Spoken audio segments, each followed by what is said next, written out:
It's been a long time since I've done a video. Excited to finally post that I finished the Mermaid.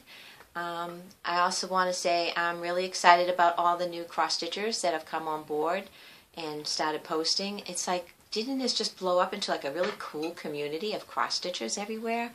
The UK, all over. It's just like so exciting. I just absolutely love it. It's like friends all over the world, and it's just so nice to communicate and to see what each other is doing and encouraging and inspiring each other. I think it's awesome. So anyway, to all the new cross-stitchers, welcome. I'm really happy about the whole thing. Anyway, I did finish the Mermaid.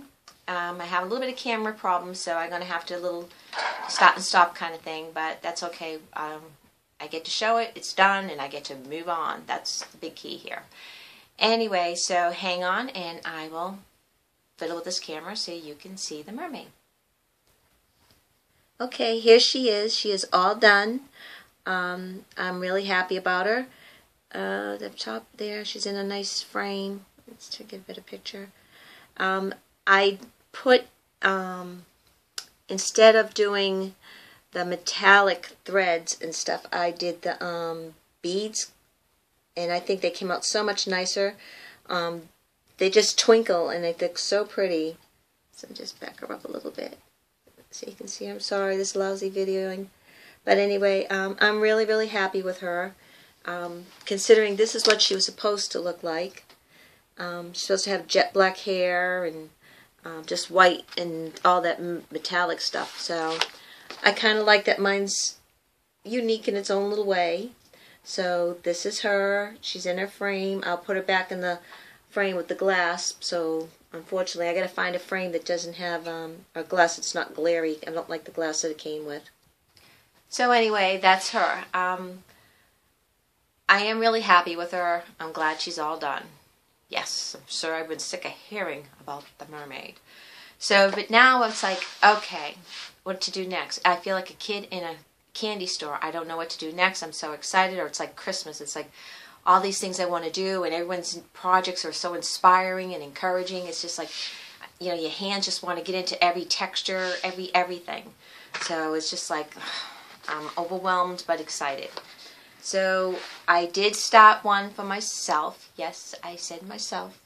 And me and my granddaughter Haley, we quilt together, and I saw this by Lavender and Lace, and I thought this would be a really cool one to hang in my sewing room. Kind of a little sentimental in a way, but I will show you this one.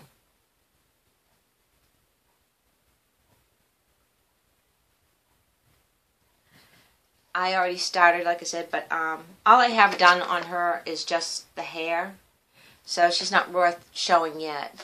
I did dye the fabric. I got some linen by, where did I get it? Oh, Joann's Fabrics. And I dyed it to make it look like this kind of color. I used a tan dye. I had no problem. It rinsed out good and clear and pressed and ready to go. Some people have been asking about the dyeing and, you know, concerned that it runs after. I have not had that problem at all.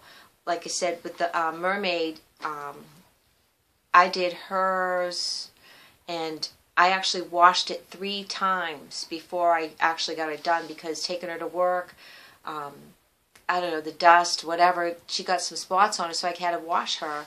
And she got washed more than any other project I've done, and nothing ran, everything looked good. And if you look at the picture, the clouds in the background were all done with like a navy blue dye, just very lightly and blotted till I got it to look like the sky in the middle of the ocean. So that was that. And I did do this one here. This is a Joan Elliott, and I dyed this one too. This is 16 count Aida cloth, and I should put this in the rotation as 1, huh? No, 2, because I just showed you the quilter. So there I go, 2. I keep going. I'll have my 3rd one before I'm done with this video. I've had no problems with it. I mean, when I'm dyeing my fabrics, I, you know, rinse them really good, and then after they're all done, wring them out in a towel, and then I lay it out on my ironing board, and then I just press it dry. And I haven't had any issues at all. I mean, if you really want to try it, go to Walmart, get I think it's $3 for 8 o'clock there, you know, and play around. I mean, the worst you can do is waste $3 instead of, like, you know, trying to, like, on lamb's wool or, you know, something really expensive. But I think you'd like it. I mean, I love it. I have my supplies, whatever, and when I want to change my colors, I'm changing it. One person posted they wanted to do orange. I think you could get away with that. I think, you know, like I said, get a piece from Walmart or a little swatch and try it. Like, I do like taking cotton balls and dabbing it into my dyes to see what color I'm really working with. I think that gives me a pretty accurate color of what it is, because, you know, when you look at the bottle and you look at the dye, they're so different. But when you put the cotton ball on, it's like, oh, it might look brown, but it is orange, so, or whatever. So I would encourage you to do it. And the other thing, there was a post on, I wasn't sure about, but someone was mentioning this here. This is by Kay's Creation. It's one, it holds your whatever, your hoop or your Q-snap, whatever, in it, and you put it on your lap. It has a little place. I actually glued down a little magnet strip to hold my needles, and a couple here to hold my scissors or whatever.